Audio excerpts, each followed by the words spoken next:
Barbara Whiteside showed me a poem written by a high school senior in Alton, Illinois, 2 weeks before he committed suicide. He drew the things inside that needed saying, beautiful pictures he kept under his pillow. When he started school, he brought them to have along like a friend.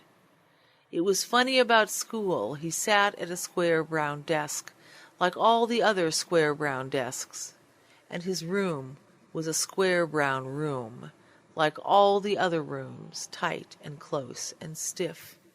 He hated to hold the pencil and chalk, his arms stiff, his feet flat on the floor, stiff, the teacher watching and watching. She told him to wear a tie like all the other boys. He said he didn't like them. She said it didn't matter what he liked. After that, the class drew. He drew all yellow. It was the way he felt about mourning. The teacher came and smiled. "What's this? Why don't you draw something like Ken's drawing?" After that, his mother bought him a tie, and he always drew airplanes and rocket ships like everyone else. He was square inside and brown, and his hands were stiff. The things inside that needed saying didn't need it anymore. They had stopped pushing, crushed, stiff, like everything else. After I spoke in Nashville, a mother named Debbie pressed a handwritten note on me, which I read on the airplane to Binghamton, New York. We started to see Brandon flounder in the first grade, hives, depression. He cried every night after he asked his father, "Is tomorrow school too?" In second grade, the physical stress became apparent. The teacher pronounced his problem attention deficit syndrome. My happy, bouncy child was now looked at as a medical problem by us as well as the school. A doctor, a psychiatrist, and a school authority all determined he did have this affliction. Medication was stressed along with behavior modification. If it was suspected that Brandon had not been medicated, he was sent home. My square peg needed a bit of whittling to fit their round hole, it seemed. I cried as I watched my parenting choices stripped away. My ignorance of options allowed Brandon to be medicated through second grade. The tears and hives continued another full year until I couldn't stand it. I began to homeschool Brandon. It was his salvation. No more pills, tears, or hives. He's thriving. He never cries now and does his work eagerly. Ordinary people send their children to school to get smart, but what modern schooling teaches is dumbness. It's a religious idea gone out of control. You don't have to accept that, though, to realize this kind of economy would be jeopardized by too many smart people who understand too much. I won't ask you to take that on faith. Be patient. I'll let a famous American publisher explain to you the secret of our global financial success in just a little while. Be patient. Old-fashioned dumbness used to be simple ignorance. Now it is transformed from ignorance into permanent mathematical categories of relative stupidity like gifted and talented, mainstream, special ed. Categories in which learning is rationed for the good of the system of order. Dumb people are no longer merely ignorant. Now they are indoctrinated, their minds conditioned with substantial doses of commercially prepared disinformation dispensed for tranquilizing purposes. Jacques Ellul, whose book Propaganda is a reflection on the phenomenon, warned us that prosperous children are more susceptible than others to the effects of schooling because they are promised more lifelong comfort and security for yielding wholly. Critical judgment disappears altogether, for in no way can there ever be collective critical judgment. The individual can no longer judge for himself because he inescapably relates his thoughts to the entire complex of values and prejudices established by propaganda.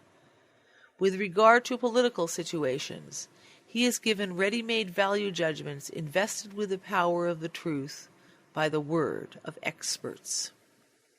The new dumbness is particularly deadly to the middle and upper-class kids already made shallow by multiple pressures to conform, imposed by the outside world, on their usually lightly rooted parents.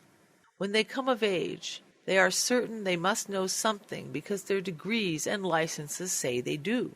They remain so convinced until an unexpectedly brutal divorce, corporate downsizing in midlife, or panic attacks of meaninglessness upset the precarious balance of their incomplete humanity, their stillborn adult lives. Alan Bullock, the English historian, said evil was a state of incompetence. If true, our school adventure has filled the 20th century with evil. Ellul puts it this way: the individual has no chance to exercise his judgment either on principal questions or on their implication. This leads to the atrophy of a faculty not comfortably exercised under the best of conditions. Once personal judgment and critical faculties have disappeared or have atrophied, they will not simply reappear when propaganda is suppressed. Years of intellectual and spiritual education would be needed to restore such faculties. The propagandee, if deprived of one propaganda, will immediately adopt another. This will spare him the agony of finding himself vis-à-vis some event without a ready-made opinion. Once the best children are broken to such a system, they disintegrate morally, becoming dependent on group approval. A National Merit Scholar in my own family once wrote that her dream was to be a small part in a great machine. It broke my heart. What kids dumbed down by schooling can't do is think for themselves, or ever be at rest for very long without feeling crazy. Stupefied boys and girls reveal dependence in many ways easily exploitable by their knowledgeable elders. According to all official analysis, dumbness isn't taught, as I claim, but is innate in a great percentage of what has come to be called the workforce.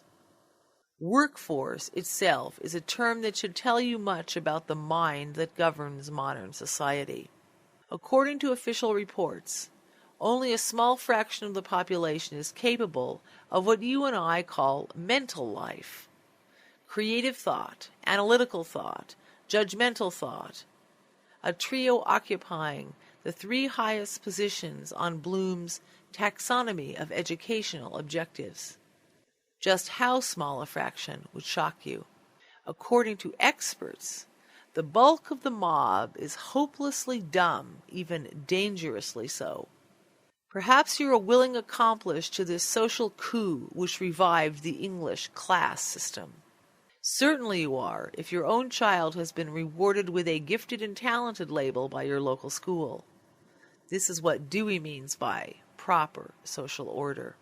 If you believe nothing can be done for the dumb except kindness, because it's biology, the bell curve model.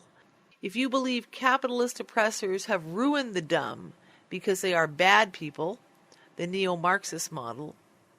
If you believe dumbness reflects depraved moral fiber, the Calvinist model, or that it's nature's way of disqualifying boobies from the reproduction sweepstakes, the Darwinian model, or nature's way of providing someone to clean your toilet, the pragmatic elitist model, or that it's evidence of bad karma, the Buddhist model, if you believe any of the various explanations given for the position of the dumb in the social order we have, then you will be forced to concur that a vast bureaucracy is indeed necessary to address the dumb, otherwise they would murder us in our beds.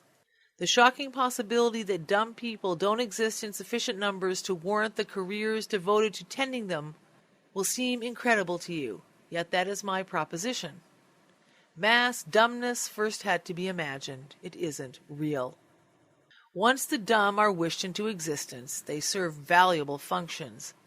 As a danger to themselves and others, they have to be watched, classified, disciplined, trained, medicated, sterilized, ghettoized, cajoled, coerced, jailed. To idealists, they represent a challenge, reprobates to be made socially useful.